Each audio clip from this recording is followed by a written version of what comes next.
Good morning. Welcome to Mike's Morning Musings for this Monday, February 2nd, Groundhog Day, 2026. I'm watching here as I record this, these nuts in Punxsutawney, Pennsylvania, all dressed up in their get-ups, waiting for Punxsutawney Phil to come out. Well, waiting for the guys to drag him out of wherever they drag him from, stick him out there in front of everybody on Gobbler's Knob, the home of Punxsutawney Phil. Anyway, that's neither here nor there. Not really sports related, but the announcement is coming soon, probably by the time you see this. We will know whether or not, wink, wink, we're going to have an early spring or 6 more weeks of winter. We do know tonight on the score, we've got Madison boys basketball. Bulldogs hosting Mountain Valley. Tonight, game time 6:30. Live video of that. We'll stream it on the Score's YouTube channel at Central Maine Sports. That's at Central Maine Sports. And Madison having a real good year. The Bulldogs are 11-6 on the season. Good for number 3 in Class D South. Meanwhile, Mountain Valley, not so much. They're in Class C South. They are 3-13. So again, game time tonight, Madison Mountain Valley at 6:30 on the Score at YouTube, on our YouTube channel at Central Maine Sports. We had a busy weekend, a lot of KVCC basketball. We had the Lawrence Meso doubleheader on Friday night. All those games always available, always archived on our YouTube channel again at Central Maine Sports. And this week is the last week of regular season action. Belfast at Lawrence girls basketball.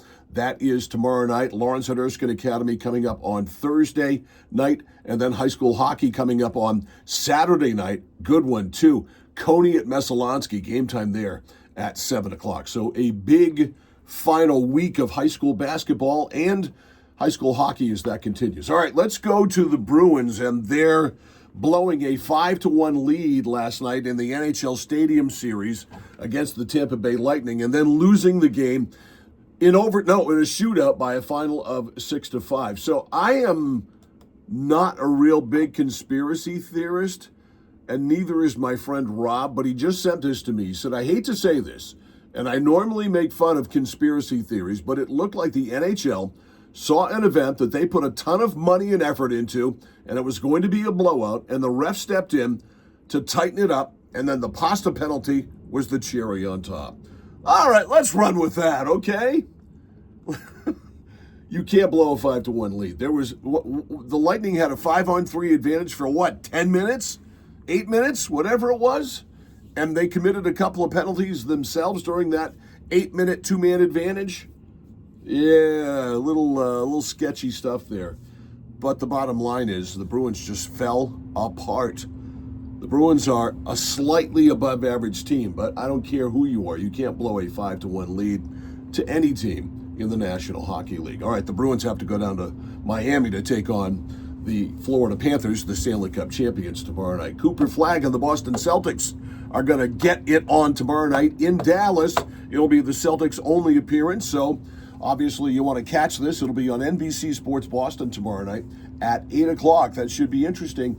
Flagg, of course, coming off a 49-point performance, then a 34-point performance. The Mavericks lost both of those games, but he has been playing superb basketball and certainly is the odds-on favorite to be the Rookie of the Year in the NBA. He and Con Knippel, his former teammate at Duke, are certainly 1 and 2 for that. So the Celtics and Cooper Flagg and the Dallas Mavericks tomorrow night at 8 o'clock at the Garden. The Red Sox made a trade yesterday, and they got rid of Jordan Hicks, who is one of the players they got in the trade for Rafael Devers. So all the Red Sox have to show for the Rafael Devers trade, now that this one has been consummated, is Kyle Harrison. Kyle Harrison, and I'm bringing up him right now. He is it. Everybody else is gone. There was actually another minor league prospect in the deal. Bayo is his last name. He's not anywhere close to the majors.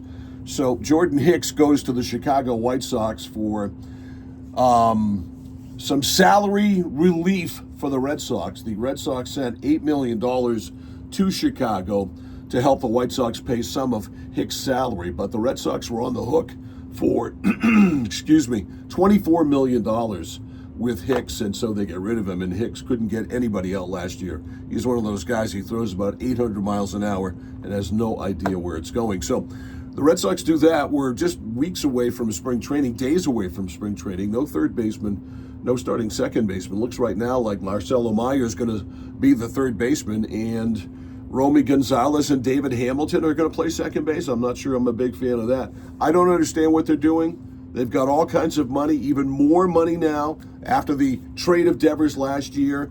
And other than bringing in Ranger Suarez, they've done absolutely nothing to address what is a major need, which is power, home runs from the right side of the plate. I have no idea. I can't wait for spring training to start, but I have no idea what the Red Sox are up to. Again, Madison, Mountain Valley tonight, 6:30. I'll have the call right here on The Score. Enjoy the day. See you back here tomorrow.